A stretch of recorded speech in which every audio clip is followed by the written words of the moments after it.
ये अमेरिका और ईरान का क्या तनाज़ा है? और अभी कुछ दिन पहले ये कॉन्फ्लिक्ट जो है कशीदगी इख्तियार कर रहा था। आने वाले दिन में भी हम ये देख सकते हैं या ये जो खतरा है ये टल चुका है?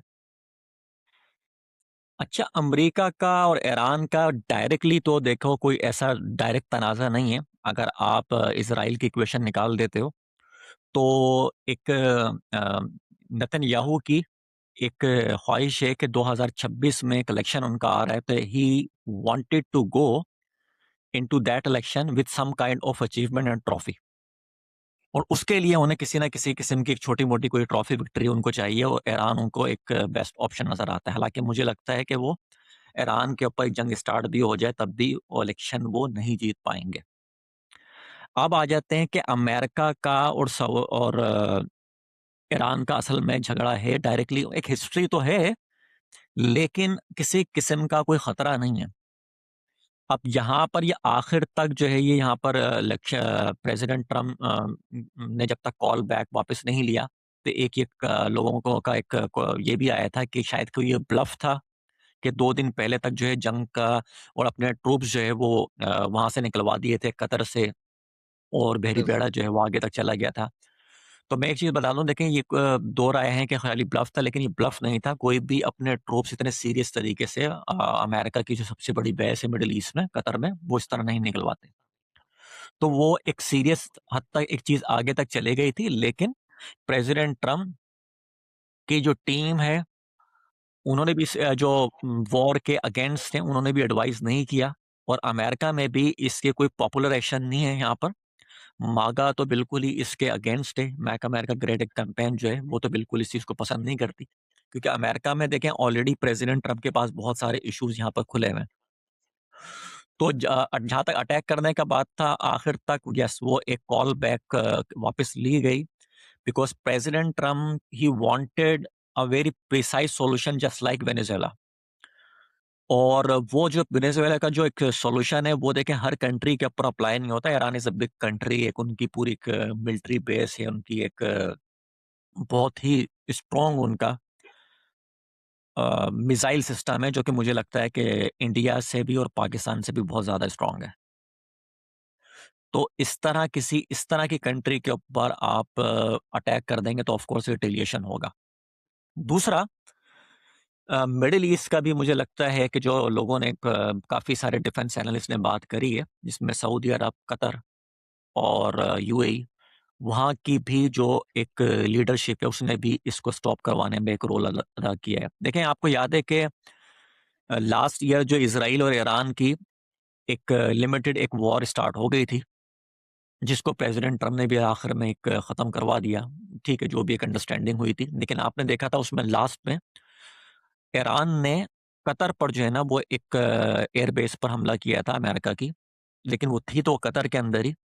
तो बेसिकली वो एक कैलकुलेटेड उन्होंने एक स्ट्राइक करी थी और उसकी वजह ये थी कि they wanted to give a signal to the Middle East countries, Saudi Arab को, यूएई को और कतर को भी, कि देखें अगर पाकिस्तान को भी देखें, अगर यहाँ पर जो है हमारे इस कंट्री में अगर आग लगेगी, मसले मसाइल आएंगे तो फिर सबको लपेट में लेंगे ये। तो उन्होंने सोच समझ के उन्होंने एक मैसेज दिया था और यहाँ पर भी ये चीज़ बिल्कुल एक पॉपुलर है, बातचीत इस चीज़ के ऊपर भी की जाती है कि इतनी ऐसा कोई आसानी से वो सरेंडर नहीं करेंगे ईरान के वहाँ पर। और इस वहाँ पे जो रिजीम है, देखिए बहुत सारी जगहों पे रिजीम होता है, बहुत सारी जगहों पे डिक्टेटरशिप होती है। तो प्रेसिडेंट ट्रम्प से लोगों ने चूँकि एक एक्सपेक्ट किया था कि पीस की तरफ हम लोग जाएँगे, तो उनके लिए कोई भी किसी भी किस्म का अमेरिका का कोई फ़ायदा नहीं है। और ये नहीं हो सकता कि आप वेनेज़ुएला की तरह का एक अटैक कैलकुलेटेड जो है करके बिल्कुल 2 दिन के अंदर, 1 नाइट के अंदर आप वापस आ जाएँ without hitting any oil prices. और तो वो एक वहाँ पर आप कुछ अगर पॉसिबिलिटी भी हो अगर वहाँ पे ईरान के अंदर, तो उसके बाद उसको सँभालेगा कौन पूरी सिचुएशन को? तो डायरेक्टली आई बिलीव कि किसी किस्म का एक फड्डा लेना कोई इस वक़्त ना कोई तकाज़ा है, ना ज़रूरत है। अमेरिका में प्रेज़िडेंट ट्रम्प की प्लेट में ऑलरेडी बहुत बड़े-बड़े इश्यूज़ हैं। देखिए, हाँ, जो लोग सपोर्टर हैं प्रेज़िडेंट ट्रम्प को, जो लोग पसंद करते हैं, जिन्होंने वोट दिया, कंज़र्वेटिव जो ट्रेडिशनल हैं और जो न्यू वोटर्स हैं, मागा मूवमेंट है, they are waiting, they wanted, और उन्होंने कुछ अच्छे स्टेप्स लिए भी हैं प्रेज़िडेंट ट्रम्प ने। दे वांटेड इन्फ्लेशन सबसे बड़ा मसला यहाँ पर हुआ हुआ है। रेंट बहुत ज़्यादा हाई हुआ हुआ है, ग्रोसरीज़ के प्राइसेज़ हाई हुए हुए हैं यहाँ पर। तो वो अगर आप इस टाइम पर उसको सॉल्व करने के बजाय अगर हम वहाँ पर ईरान में चले जाते हैं वहाँ पर, तो उसके फिर आपको कॉन्सिक्वेंस होंगे उसके रिज़ल्ट्स निकल कर आएँगे फिर उसके। और वो नेगेटिव होंगे वो। हज़ारों कहते हैं ना कि हज़ारों करोड़ जो है ना उसके ऊपर लगते हैं, कई मिलियन डॉलर, बिलियन डॉलर्स के पड़ते हैं ना, वो बात चली जाती है। तो इसलिए एडवाइस यही दी गई और मुझे भी यही उम्मीद थी। प्रेज़िडेंट ट्रम्प देखें बोला जाता है अनऑर्थोडॉक्स प्रेज़िडेंट हैं, हमको बातें करते हैं मीडिया के अंदर कि कुछ भी एक्शन कभी भी उछ ले लें, लेकिन वो बहुत ही प्रिसाइज़ तरीके से, एक इंटेलिजेंट तरीके से सोचते हैं। और फिर उसके बाद जो है वो कुछ एक्शन लेना है, नहीं लेना, तो उन्हें इस चीज़ का मालूम था। इवन इज़राइल और ईरान की जब एक लिमिटेड वॉर चल रही थी पिछले साल, उस वक़्त भी उन पर प्रेशर था। तो उन्होंने बहुत ही इंटेलिजेंट तरीके से उसको हैंडल किया और ईरान को भी बोल दिया गॉड ब्लेस ईरान और गॉड ब्लेस इज़राइल उन्होंने दोनों को और उन्होंने वहाँ से पुल बैक कर लिया। तो यहाँ पर भी ये उम्मीद थी और मेरा एक बिल्कुल एक क्लियर इसके ऊपर एक आंसर है ये प्रेसिडेंट ट्रम्प किसी भी किस्म की अगर सेकंड टर्म में वॉर में नहीं जाते, किसी बड़ी वॉर में नहीं जाते, चाहे ग्रीनलैंड के साथ हो, चाहे रशिया के साथ हो, चाइना के साथ हो। अगर वो किसी वॉर में नहीं जाते, किसी बड़े अपने आप को इन्वॉल्व नहीं करते किसी बड़े क्राइसिस के अंदर, छोटे-मोटे जो क्राइसिस हैं यहाँ पर उसको लेते हुए, संभालते हुए वो I think he is gonna complete his presidency very successfully. Again अगर प्रेसिडेंट ट्रम्प किसी वॉर में नहीं जाते सेकंड टर्म में किसी बड़ी वॉर में और फोकस करते हैं जिस तरह उन्होंने पहली टर्म में जो है ना फोकस किया था इकोनॉमी पर जॉब ग्रोथ के ऊपर तो he can easily complete his second presidency successfully with clear result जहां पे लोगों के मसले मसाइल भी सॉल्व होंगे जहां पे इकोनॉमी भी बेहतर होगी जहां पर इन्फ्लेशन भी कम होगा वो और he would be the only president it may be last from last 100 years without going into any big war major war he would be the only one who will complete two presidency 4 years lost and then 4 years and then completed successfully with the he would be the only one who controlled the inflation जिन्होंने inflation को control किया जिन्होंने economy को control किया और अभी उनके पास time है तो ये एक मेरे पास उनका एक आंसर है ठीक है, थैंक यू। और यहाँ पर मैं एक बात और ऐड कर दूं देखें यहाँ पर मुझे लगता है सऊदी अरब ने भी एक अच्छा रोल प्ले किया है Saudi Arabia UAE Qatar Turkey they all are very important they all have to understand कि जब ये ईरान एक बहुत बड़ी कंट्री है अगर वहां पर किसी किस्म की वॉर स्टार्ट हो गई तो देखें इतनी प्रॉब्लम हो गई थी इतनी मुसीबत पड़ गई थी सारी फ्लाइट कैंसिल हुई थी जब ईरान के और इसराइल के मसले मसले मसाइल चल रहे थे पिछले साल होली 10 दिन करो फिर वो एक लंबी वॉर जाएगी अगर अमेरिका के साथ और किसी किस्म का आपको कुछ मिलेगा नहीं आप क्या करोगे ट्रूप्स भेजोगे क्या करोगे आप तो वहां पर इसके साथ साथ मैं एक बात और करूंगा कि ईरान को उनकी यूथ को उनकी एस्टेब्लिशमेंट को वहां पर चाहिए कि देखें इतने कई साल उनके गुजर गए हैं कि लड़ते झगड़ते वहां पर आपकी प्रोग्रेस नहीं हो रही आपके पास इतना ऑयल है उसके बावजूद आप देखें दुबई यूएई सऊदी अरब कहाँ चला गया दुनिया कहाँ जाना चाहती है इस वक्त सऊदी अरब जाना चाहती है दुबई जाना चाहती है ईरान जाना चाहती है यंगस्टर काम करने के लिए तो उन्हें भी एक चीज़ समझनी पड़ेगी, आप हर वक़्त लड़ झगड़ के, लड़ाई करके इस मूड में नहीं रहते। अब वो किस तरह अपना रिज़ॉल्यूशन करेंगे, मुझे वैसे लगता है कि ना इज़राइल को, ना ईरान से खतरा है, ना अमेरिका को ईरान से खतरा है और ईरान के भी लोगों को, उनकी एस्टेब्लिशमेंट को, जो भी उनकी पावर है, उनके लोगों का फ़ायदा उस वक़्त ही होगा जब वो एक डिप्लोमेसी से काम करेंगे और अगेन मैं कहता हूँ कि Pakistan is the best country right now उनकी अपनी कंट्री के अंदर मसले-मसाइल हैं, उसको छोड़ दें आप लेकिन डिप्लोमेसी में पाकिस्तान जितना अच्छा रोल प्ले कर रहा है, जितने स्मार्टली इंटेलिजेंट तरीके से देखें तमाम कंट्रीज़ को उसने एंगेज किया हुआ है उनकी फॉरेन पॉलिसी ने। इस तरह किसी भी और कंट्री ने नहीं किया। वो सऊदी अरब से भी बहुत अच्छी तरह बात कर रहा है। अपने जो है ना जेफ-17 उनको सेल कर रहा है, हालाँकि ज़रूरत नहीं है जेफ उनको सऊदी अरब को। चाइना से J-10 ले रहा है, J-35 ले रहा है वहाँ से, उनसे भी बातचीत अच्छी चल रही है, वो तो ज़माने से चल रही है। अमेरिका से भी देखें F-16 लिए हैं और न्यू मिसाइल्स भी वहाँ से ले रहा है। तुर्की से भी बहुत अच्छी तरह बातचीत कर रहा है।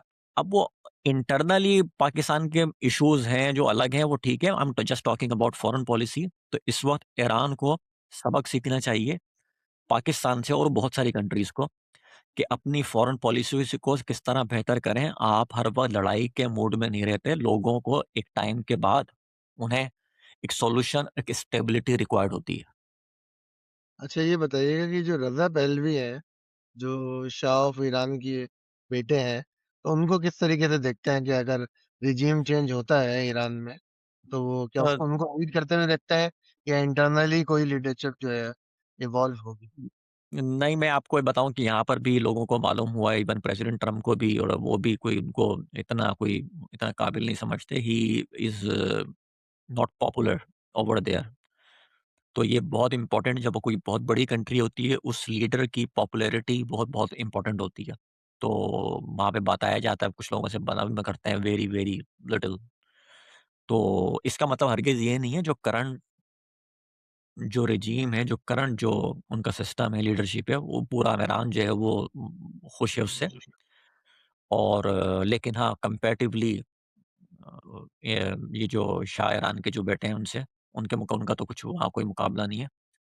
तो मुझे देखें लग रहा है कि ये एक लीडरशिप वहाँ की कुछ ना कुछ एक सॉल्यूशन निकाल लेगी, प्रेसिडेंट ट्रम्प के साथ, उनकी टीम के साथ, कि इस तरह का सॉल्यूशन, इस तरह की कमिटमेंट कोई देखिए न्यूक्लियर, आई थिंक मेरे ख़्याल से मैं अब कहता हूँ कि तमाम कंट्रीज़ की न्यूक्लियर की बारी ख़त्म हो चुकी है। अब कोई कंट्री न्यूक्लियर नहीं बना सकती। जो पाकिस्तान के टाइम पे जिसने बनाना था, वो बना लिया। अ, तो अब जो है वो जो भी जितनी कंट्रीज़ के पास है न्यूक्लियर, उसके बाद अब कोई न्यू कंट्री आप आपको नहीं आएगी। अब इतना आसान नहीं रहा कि न्यूक्लियर बनाना। तो वो तो शायद उन्होंने एक डील, शायद अब ईरान शायद ओके भी कर दे, 1-2 कंडीशन और होंगी, ओके भी कर दे। और अब अमेरिका की भी जो एस्टेब्लिशमेंट जो इंटेलिजेंट है, और प्रेसिडेंट ट्रम्प के जो लोग बहुत हैं, जो उनको वाक़ई जो है एक अच्छा मशवरा देते हैं, उनको यही मशवरा देंगे, और मेरी भी यही एडवाइस होगी कि सक्सेसफुली कंप्लीट करें प्रेसिडेंसी को अच्छे तरीके से। इन्फ्लेशन के ऊपर, जॉब ग्रोथ के ऊपर, एआई जो है ना, एक मैसिव जो है ना, एक रैपिड ग्रोथ हो रही है, और उसकी वजह से बड़ी-बड़ी जॉब्स जो एलिमिनेट भी हो रही हैं, लेकिन हम जॉब ग्रोथ कर भी सकते हैं, ये टारगेट रहना चाहिए। और बाकी ईरान का और बाकी कंट्रीज़ के जो मसले मसाइल हैं, जिस तरह उन्होंने डिप्लोमेसी से, अच्छी डिप्लोमेसी से 8 वॉर्स का जो है वो एक एंड करवाई हैं, और उनकी जो पाकिस्तान इंडिया की जो डेडलीस्ट जो एक वॉर थी, बड़ी खतरनाक हो सकती थी वो, उसका प्रेसिडेंट ट्रम्प को क्रेडिट जाता है, उनकी टीम को, उन्होंने उस वॉर को एंड करवाया है, और वो क्लियरली डिज़र्व करते हैं। अगर नोबेल पीस प्राइज़ की बात आती है, तो उन्होंने बहुत बड़ा हिस्ट्री के अंदर काम किया था। लेकिन मैंने एक बहुत इम्पोर्टेंट बात करी है, और मैंने अपनी बुक के अंदर भी बात करी है, आने वाली बुक में, कि अगर प्रेसिडेंट ट्रम्प ने किसी और वॉर में इन्वॉल्व हो गए किसी भी वजह से, लोग इंटेलिजेंट हैं, उनको लोगों को मालूम होता है कि अभी ज़रूरत नहीं है किसी भी कहीं पर भी किसी वॉर में जाने की। तो फिर लोग ये हिस्ट्री ये भूल जाती है कि आपने कितनी वॉर एंड कराई थी। वो लोग ये देखेंगे आपने कितनी कितनी वॉर स्टार्ट करी, उसमें कितना नुकसान हुआ। जैसे बुश को अभी तक वो इराक और अफ़गानिस्तान की वजह से जाना जाता है, राइट? और तो दिस इज़ वेरी इम्पोर्टेंट कि आपने अपनी प्रेसिडेंसी को किस तरह कंप्लीट करना है। तो टू आंसर योर क्वेश्चन मैंने कर दिया उसका, कि जी। वहाँ पर कोई पॉपुलैरिटी नहीं है वहाँ पर।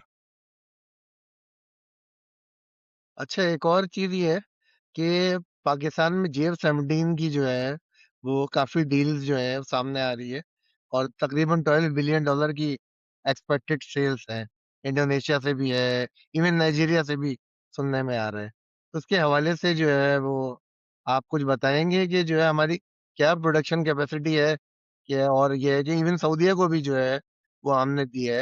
हमारी क्या प्रोडक्शन कैपेसिटी है कि हम किस लेवल तक इसकी सेल्स में जा सकते हैं?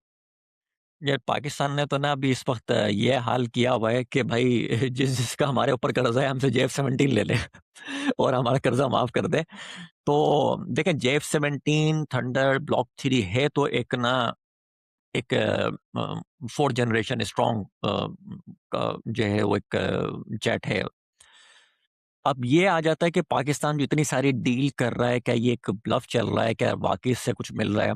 तो मेरा इसमें व्यू ये है कि कुछ कंट्रीज़ के साथ तो पाकिस्तान ने वाक़ई एक सही एक लग रहा है कि डील की है और कुछ कंट्रीज़ के साथ एक बस हवा के अंदर मुझे लगता है कि बातें चल रही हैं। क्योंकि देखिए आपको अपनी ये भी देखनी पड़ेगी आप कि अपनी एक एयर फ़ोर्स है और आपका एक झगड़ा चल रहा है इंडिया के साथ एक लंबे अरसे से। आपको अपनी रिक्वायरमेंट भी आपने चेक करनी है। तो 12 से तकरीबन 15 जो है ना पाकिस्तान जो है एनुअली जेट्स अपने जेफ-17 ब्लॉक 3 ये तैयार कर सकता है। अगर बहुत ही स्पीड में रैपिड स्पीड में कुछ करना पड़े पाकिस्तान को मुश्किल से फिर वो 18 जेट्स तैयार कर सकता है। तो आपकी अपनी भी एक रिक्वायरमेंट है, अपनी डोमेस्टिक रिक्वायरमेंट है आपकी उसको तो आपने कॉम्प्रोमाइज़ आप नहीं कर सकते आप। दूसरा ये कि जो आपको अपने रिक्वायरमेंट्स का तो मालूम होता है लेकिन दूसरी कंट्रीज़ होती हैं, उनकी डिफरेंट डिफरेंट रिक्वायरमेंट्स होती हैं। उनको किस किस्म के जो है ना वो इंजन चाहिए, किस स्पीड का चाहिए, तो उसके हिसाब से आप कस्टमाइज़ करते हो, चाइनाज़ के साथ बात करते हो क्योंकि चाइना के साथ बात करते हैं आप, तब जाके कंबाइंड प्रोजेक्ट ये पाकिस्तान का खाली प्रोजेक्ट नहीं ये है ये। टेक्निकल कोलैबोरेशन है जी। जी, तो लेकिन हाँ, ये पाकिस्तान की अचीवमेंट इसलिए है कि दुनिया के अंदर ना बहुत ही कम एयर फोर्स हैं डायरेक्टली, इवन अमेरिका की एयर फोर्स है वो अमेरिका की एयर फोर्स जो है ना वो F-35, F-16 नहीं बनाती वो, ठीक है? तो उसकी एक अलग पूरी कंपनी है अमेरिका की। तो पाकिस्तान एयरफोर्स का एक अलग सिस्टम है उनका, उन्होंने एक अपनी रिक्वायरमेंट वो देख ली और इसलिए लोग ज़्यादा इंटरेस्टेड हैं। इस तरह बांग्लादेश है, इंडोनेशिया एक बहुत ही कम पैसों के अंदर 20 से 30 बिलियन डॉलर के अंदर सॉरी मिलियन डॉलर के अंदर एक जेट तैयार हो जाता है। बट अगेन डिफरेंट रिक्वायरमेंट अगर आप ऐड करें तो प्लस माइनस उसमें हो सकता है। तो पाकिस्तान की जो अभी जो हर दूसरे दिन एक खबर आ जाती है इस कंट्री के साथ भी डील हो गई, इस कंट्री के साथ भी डील हो गई। देखें ये एक न्यूज़ में सुनने के लिए तो अच्छा है और credit goes to prime minister Modi. ना वो पाकिस्तान के जो है ना मई 26 के अंदर मई 25 में 2025 में हमला करते, ना ही संदूर इस तरह का ऑपरेशन स्टार्ट करते। पाकिस्तान को उन्होंने एक एक ऐसे टाइम पर सीज़ फायर हो गया जिस टाइम पे पाकिस्तान एक शाइन करने लगा एक तरह से एक जैसे पाकिस्तान को विक्ट्री मिल गई। और सऊदी अरब के साथ भी कॉन्टैक्ट हो गया। देखिए वो यहाँ पर भी वेस्टर्न में भी एक बात तो हुई है कि पाक फ़िज़ाइया ने एक मार्का मारा है उन्होंने। आप उसको डिनाई नहीं कर सकते। वो छोटी कंट्री है छोटी एयर फ़ोर्स है, लेकिन उसने अपनी काबिलियत दिखाई है और वो टेस्टेड जब कहते हैं जब आपका टेस्ट हो जाता है इक्विपमेंट, चाइनीज़ इक्विपमेंट है लेकिन वो टेस्टेड हो गया है। तो अब उसकी डिमांड ये है, उसकी आप डिमांड पे प्राउडली क्रिएट हो रही है। हाँ, आप उसकी प्राउडली जाके आप बातें करते हैं, आप सऊदी अरब के साथ भी देखें, सऊदी अरब की मुझे लगता है कि डील तो थी लेकिन ये जो स्पेशल ये डील हुई है 2025 में, आपका एक डिफेंस कॉन्ट्रैक्ट हुआ है कि एक कंट्री पर हमला होगा, दूसरा ये सारा जो है ना ये ऑपरेशन सिंदूर के टाइम पर जो है, ये अगर ये पाकिस्तान डोमिनेट ना करता है तो शायद पाकिस्तान को इस तरह की डील नहीं मिलती। अब वो आप कहीं पर भी जाएँ तो एक पाकिस्तान की जो एयर फ़ोर्स है स्पेशली वो एक प्राउडली जो है ना अपना जे अपने जेट्स को जो है ना वो दिखा रही है वो। 2019 के अंदर भी उन्होंने एक जो मार्का मारा था, उन्होंने पायलट पकड़ लिया था, रैकेट जो है ना आपके पकड़ दिखाए उन्होंने। तो ये दुनिया को देखे म नज़र आ जाता है, अब दुनिया इधर-उधर की बातें कहीं पर भी करते हैं ना अपनी पब्लिक से, तो अब मैं यही कहता हूँ ना कि प्राइम मिनिस्टर मोदी ने जो है ना इंडियन प्राइम मिनिस्टर मोदी ने उन्होंने अपना पाकिस्तान को एक तरह से लगता है कि एक खुद ही अपने हाथों से एक ट्रॉफी जाके उनको दे दी है। ना ये ऑपरेशन होता तो पाकिस्तान शायद इतना ज़्यादा शाइन ना करता। प्रेज़िडेंट ट्रम्प ने कुछ 50 मर्तबा 7-8 जहाज़ गिराए, वो भी उन्होंने कई मर्तबा बता दिया। तो दिस हैपेंड्स येस अब जेफ-17 भी उस वो टाइम पर यूज़ हुआ था, उस ऑपरेशन के अंदर पाकिस्तान ने यूज़ किया था अपने मार के हक में, तो उसका नाम तो अब उनका हो गया है। अब वो सेल आउट कर रहे हैं। लेकिन इतने सेल आउट जितना दिखाया जा रहा है, इतने तो देखें पॉसिबल कितने आप देंगे ना आप लोगों को अपने पास रखेंगे, तो फिर या तो एक लंबा अरसे का कॉन्ट्रैक्ट होगा आपका 5 साल का। तो जहाज़ तो वो एक सॉलिड आप जेट है, वो पाकिस्तान एयर फ़ोर्स का भी एक एक उनकी एक हिस्ट्री है। डिस्पाइट पाकिस्तान में जिस तरह की भी गवर्नमेंट है, तो अपना वो ट्रैक रिकॉर्ड उनका बहुत सॉलिड है, तो वो और वो लोगों को मालूम है, अमेरिका में भी लोगों को मालूम है, वेस्टर्न में भी कि this is the one institution इन पाकिस्तान जो कि एक बिल्कुल अपने एक स्टैंडर्ड से जो है ना वो नीचे जाके वो काम वो नहीं करता। तो इसलिए उनका जेफ 17 थंडर ब्लॉक 2, ब्लॉक 3